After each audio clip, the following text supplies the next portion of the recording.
Welcome to Girl Talk. We are excited to be here at Bella Domicile in one of their contemporary kitchens, and they have so many beautiful rooms here at their showroom. It's so fun to be here. Actually, this is traditional. Fun. Traditional. Thank you. Thank you. We talked contemporary last week, and we got to learn about arts and crafts last time we were here. So we get to learn about all kinds of different ones. So the traditional, it's just so much fun, and they have all kinds of little secret cubby holes. Love those. Which arts and crafts I learned is a style, not like paper and glue. Right. Yes. Which I thought, I thought we were dipping our hands into that last time. But. Yes. No, we didn't do any arts and crafts. We learned about it instead. Yeah, but that was tons of fun. I really enjoyed that segment, and just learning about each individual style and how many differences there are in styling and kind of just what you like and don't like. And I mean, there's a million things to do. Their website is really amazing. Really good website, so you can filter out or in the things that you are interested in. So let's just say you're interested in kitchens, but you only want to see pictures of the contemporary styles. Right. You can filter, I think there's 3 different filters, and then you just click through and you look at all these examples that give you ideas of if that's the right one for you, or even down to the doors and the handles and all kinds of things. It's a very good website. It's fun to dream up the perfect scenario, isn't it? Even if it is a pipe dream. 10,000 square foot house to have each one, right? Yeah. And all the parties you're going to have and all the guests. And maybe I'll have a house that's big enough that has one of each style, and we'll just decide based on the type of dinner party I'm throwing. If you're going to dream big. Yeah, right? I can help you find it or build it. Shameless plug. Thank you, KJ. Love it. We're going to talk to Diet Doc of Madison is here, and that's exciting to have him because he joins us about monthly to do some myth busters for us, and it's fabulous because I need his help. And it's always fascinating information. Just when you think you're on top of it and you know what you're doing. Yes. And then he bursts your bubble. Yeah. Like, I've been doing it wrong. I feel healthier after I talk to him though. I'm like, I haven't done anything yet, but I feel better already. Because you know what to do. You're a man with a plan. I just liked the rhyme. I know you're a woman with a mission. No, I don't know. There's nothing good there. I like the first one. Well, we probably don't want to tell him about the new Oreos coming out. Have you heard for Valentine's Day? Yeah, new Oreos, red velvet Oreos. Oh no. Apparently coming out the early February 2nd, I think. Gosh. So you're a red velvet fan. Don't tell a pregnant girl about red velvet Oreos. That's dangerous. I'm just reporting the news. Double stuff? Milk's favorite cookie. I don't know. Milk's favorite cookie. I'm doing Milk a favor is what I'm thinking here. Yeah. So he'll be great to talk to. We won't tell him about the Oreos. No, but and then we're going to talk about mopeds. I'm such a moped dummy, but you girls, you were saying you both had mopeds at one point in time. Oh yeah, back in my UW-Madison days. I would love to see photos of you two cruising down the highway in your moped. I will try to find one. I know I've got a picture of the, I called it the Sunset Cruiser because I drove it around Waikiki Beach and I had this little decal of a palm tree on it. Like I was mentioning before, it was so easy to like hit the strip, cruise for babes.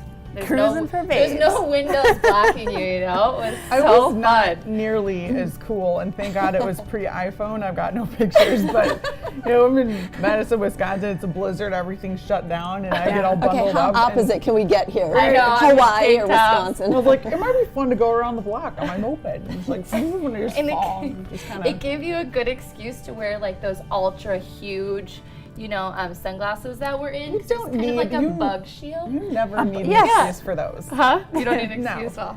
A bug shield. I love it. So there's your sunglasses plug. If you need a bug shield, just get really big sunglasses. No lip gloss because the bugs stick. Oh, that's the worst. Oh my goodness. Oh, it's bad enough with the hair. I'm excited to talk to Matt though because they've come such a far way. Like these are all electric, which mine was gas. And they're zippier. And they're called Cosmopolitan, which makes it sound so much chicer than I had pictured. Yeah, I like that. That's very exciting. Cosmopolitan electric transport. So who doesn't want that? Yeah, sounds green and chic. It sounds green. And there's a lot of benefits, I understand, to utilizing this for some of your transportation needs. Yeah. So we'll Don't find go out. take it on I-90. No, don't take it on I-90. Wear the big sunglasses, no lip gloss. No lip gloss. All these important tips, right? Well, we'll talk to Matt in just a second. We're going to be right back here on Girl Talk here at Bella Domicile. Stick around.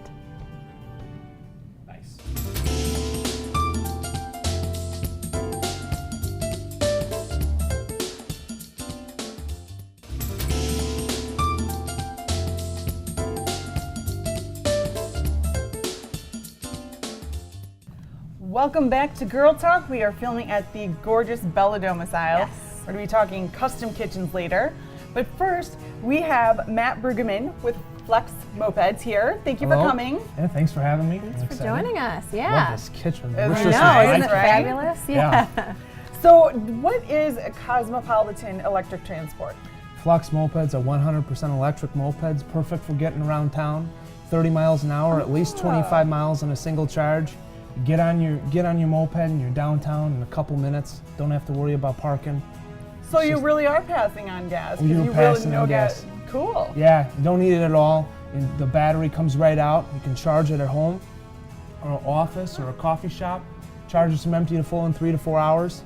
It's just a lot easier way to get around town. That's That's very a clean. good way to prevent theft as well. If you're taking the battery out with Right. you, Sure. Exactly. charge it wherever you are. That's If the really good. battery's not in it, it's sort of like taking all the gas out of a gas moped. It's the same thing. That's so Okay, good. it doesn't It's a go good anywhere. point, because I had a moped in college and it was stolen. Yeah, or didn't you say it landed on your trunk? Yeah, someone picked it up and put it on the trunk of my car. Cool joke. Drunk college kids. Well, yeah, Off that won't topic. happen with this. Right. That won't happen with this. Matt, we were speaking earlier. I used to have a moped back in the day, but it just didn't chug away fast enough for me. What kind of range and speed do your Flux mopeds have? It's perfect for downtown Madison. So 30 miles an hour, at least 25 miles in a single charge. And a lot of people have mentioned something like that, about speed. But this isn't meant for the east side or the west side. Right. This is meant for downtown, tight-knit areas like Middleton, like downtown Madison, like the campus area. And it's just perfect for 2-3 miles at a time, especially when traffic is about 25, 30. They're really town. zippy. Yeah. And they have a they're so lot fun. they have a lot more zip actually than gas. Because the torque curve is much different, so it's get up and go, and its acceleration is much faster than a gas moped. Parking would be easier too. I was just gonna Yeah. say, I can And only parking's imagine how easier. easy. Yeah, parking kind of. I'm a moped dummy, so you'll have to excuse me. But I like the name. How we're the Cosmopolitan Electric Transport. I get complimented you on that before we started because Yeah. I think I love that. That's what I would call it. But kind of just outline the benefits. So no gas. No gas, less expensive, more fun, awesome, simpler, and Yeah. the number one thing that all of those connect to is it's convenient. It Yeah. just folds into your life, and you can get around downtown, one side of the Capitol to the other side of the Capitol in 2 minutes, versus 15 walking or 10 waiting the bus, and no one's going to drive. Right. So it's for that in between. Well, I'm thinking students because that's when I had one. But who are your clients really? Up to this point, we've been very surprised that our majority of clients are seniors. Students are very interested in it and they really like it and it's fun, but seniors are kind of, the kids are gone and they really don't need 2 or 3 cars anymore. They have the money to spend too. And they have the money to spend, but the key is what's a car for? Car's for going to see family, going to the grocery store, going out of town to fishing or Some are something. maintenance. Yeah, and this is easier to maintain. The electric moped, the actual motor is virtually maintenance free. And when you're talking about gas, as you were dealt with, in a gas engine, there's over 100 parts in a small gas engine, and they break down all the time. Even new Mine ones. broke down constantly. Every time I would start it, I'm like, please start. Come Yeah. on, baby, one more time. We had a client who needed to get to school, and it always killed all of the electric starters, and then he would have to kickstart it Yep. on the way, and he missed 2 tests that way. Of course. Oh. Yeah. So with it being so cold out right now and snow on the ground, how does that affect riding? It's definitely not affected by cold weather, but Okay. it's affected by snow. But that's all 2-wheel vehicles. Sure, of course. The same as bicycles, same as motorcycles. It just as long as the roads are clear, it's very, very convenient and very safe. And I rode it this morning, and it was no problem at all. Yeah, like you said, if you're going 20. Sounds fun. It is fun. I need to do this. It is fun. So, where are you located? I've never been. And are you actually moving locations? We are moving. Okay. So we're located today on Williamson, 710 Willie Street, and we will be moving, and the location will be announced soon. Okay. Ooh. Teaser. Yeah, teaser. Cool. Sounds good. Well, check out Flux Transport, Flux Mopeds, Mopeds, yeah. Cosmopolitan. Yes. Flux Cosmopolitan Transport. Electric Transport. Got it. Perfect for getting around downtown. Yeah, I love it. I love the name. Check it out and go green and just pass on gas. You're just passing gas. All right. We'll be right back with more Girl Talk. We're going to be talking to the Diet Doc.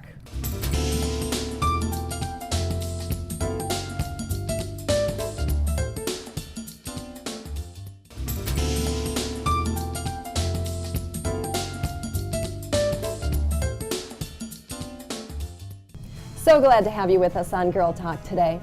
Well, it's no secret that the modern American diet is a big player to a whole host of chronic health problems like type 2 diabetes, heart disease, cancer, or even something as basic as bad skin. Here to help us sort through some of this is our guest, Tori Penn from Diet Doc Madison. Tori, thanks so much for coming in. Thank you for having me, ladies. We love learning about this stuff, and this is important stuff. These Yes. are Yes. big things that are chronic throughout the United States. Yes. So how about if we start with organic versus inorganic? Talk to us about that. Okay. Pretty much with the organic, non-organic, there's three parts that I like to cover with. One, a lot of people will assume that one, organic is healthier than non-organic. Two would be the taste of organic versus non-organic. Three would be the nutritional that you get from being organic and non-organic.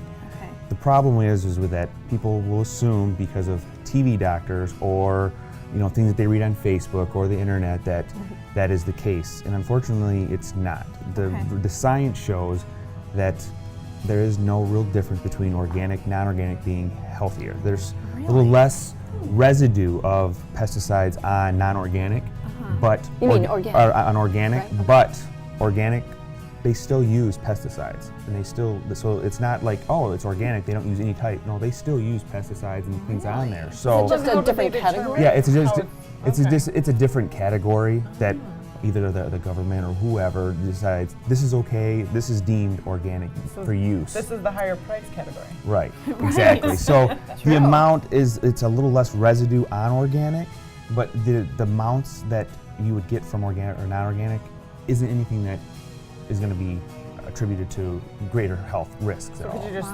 thoroughly wash non-organic? The biggest thing, you mean, yes, the biggest part of that is making sure that you wash your fruits, wash your vegetables. You're gonna knock off a lot of the residue to begin with again. So the amount that there is difference, it's not enough to that we really worry about. And the science shows that. The actual research that shows when they use organic, non-organic shows it's not a big difference. That's so fascinating. Yeah, Yeah. that goes against what Yeah, I've Yeah. never heard heard. that. And trust me, Right. and I've been one of those where we're only gonna eat organic Right. because of this. And then I did the research and looked at the studies themselves, not just pick apart a certain part of a study, but read the entire study. What was it done on all that to find actually see, does it make sense? Is it valuable? Does it hold up to what I'm hearing from people Right. out there? And paying things like for. that. Exactly. Paying for. Exactly. It's almost actually a relief because it kind of lets you off the hook a little bit when you don't buy organic all the Yeah, time. exactly. you know? And so then there's the next part, the taste wise. Now, there's certain things, an organic avocado, a non-organic avocado, I can't tell the difference between taste wise.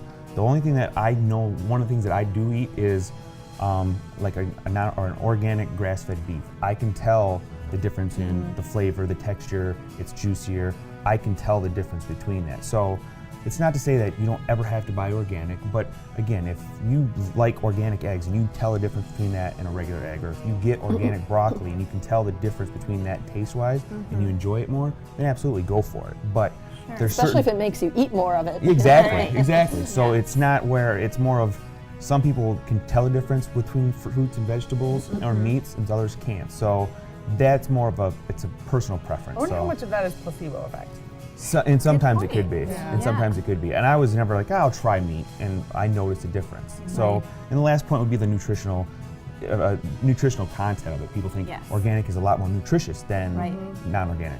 Yeah, And we've that been again- programmed to believe that. Again, and that is Where not the you're saying case. The amount that is different is insignificant. So there's a little less. There might be a little bit more healthier fats in an organic beef that you're getting, but it's not to the extent of, unless you're having it for every single meal, every single day, that it would actually matter in the grand scheme of things. So in terms of fruits and vegetables, it might just be what's fresher in terms of what has more nutrient or nutritional value. Yeah, I mean, it's more of, and again, it's how it was produced. You know, what's the type of soil? I mean, if the soil is garbage on an organic farm, it's not going to be as good as somebody on a conventional farm. Right. So you don't know unless you have your own farmer that you go to get your produce. So again, in the grand scheme of things, if you like organic and you can afford organic and you just want to live more on the safer side, it's totally fine. It's just to sort of make sure that, you know what, you have that option. If you don't have to buy organic to get all the health benefits out of it. And Tori joins us regularly to do these myth busters, tongue twister. So we'll have you back. But just real quick before we go, where do people get in touch with you? You can get in touch with me at pennfusionfitness.com and on Facebook at pennfusionfitness as well. So if you have your own questions for Tori, you can reach him there. Stay tuned. We'll be right back here at Bella Domicile talking about traditional kitchen styles.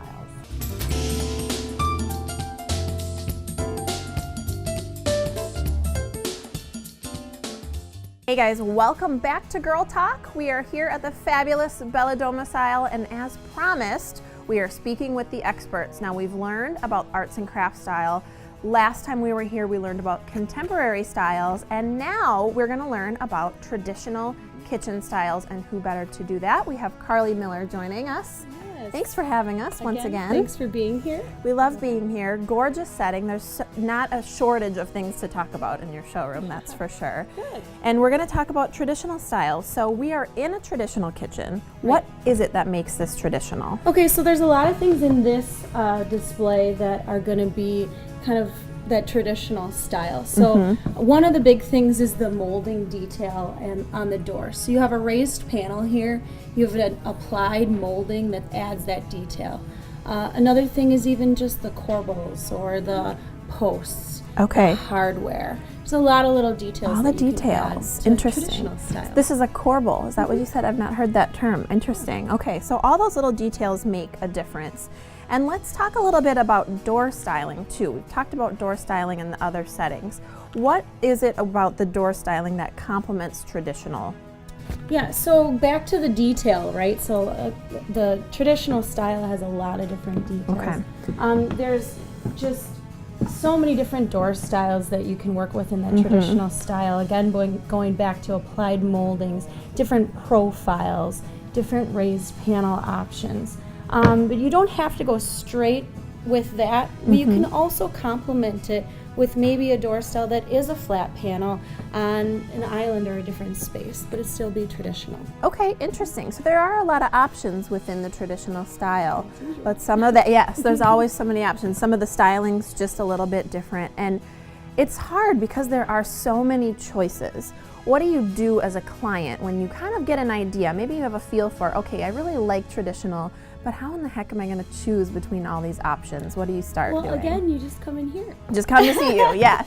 No, so choosing something that might inspire you. So maybe this hood is something that really that Just sparks speaks to you, right? Yeah, your style. So that says, you know, okay, you are the traditional style, and so then we can walk through then the molding details, the door styles that would be optional for you. The there's so many different little details that we can show you and kind of walk through if that's something for you, even down to just the hardware. Right. There's a lot. And you have a whole room of like choices and options, and I mean it's just outstanding, everything that we can choose from. But you guys have seen a lot in what works and what works well together, so we can always lean on you as well for that expert advice. And if customers are interested, they come in, they decide that they're going to do something like this, give us some maybe takeaways about this particular, the traditional style that we should maybe be aware of. Okay, so one of the things is symmetry. So in your traditional style, there's a lot of architectural details. That's kind of where it stems from. It's very formal. So having that symmetrical feel is important in traditional style. So that's one of the takeaways. Yeah. Another thing is back to that those moldings and things that we're talking about. So dressing it up. You know, traditional style is very you know, it's decorative. So, yeah, it's a little more ornate. Absolutely. And then back to the same thing I keep saying is detail. So So looking at the detail outside of even the cabinets, but in patterns and in maybe florals and all that kind of thing when it comes to the furnishings and the rest of the space. So not only with the details of the actual hardware and the finishes and things, but there's actually a sort of a decorative aspect to the traditional style. All kinds of things to think about when you're when you're doing a remodel. And I kind of want to brag on you for a little bit. You guys have done so many amazing things. We've gotten to see some outstanding before and afters, and just even being here in your showroom is so impressive. We talked about some awards that you have won when we were visiting last time.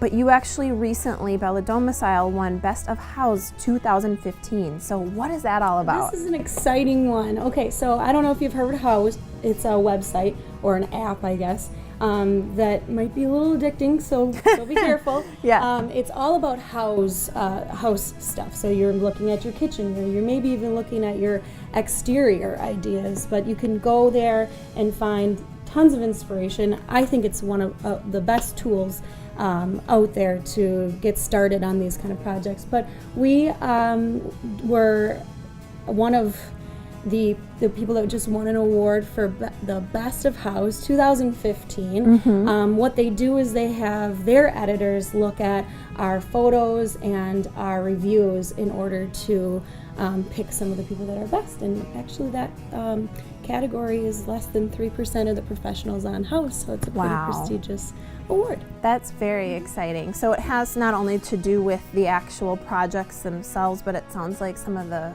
feedback, some of the customer feedback of the clients that you've worked with. And I know you have a strong client base of folks who have been just amazed by your work. So this is just a really exciting thing, and a well-deserved award. So congratulations on that.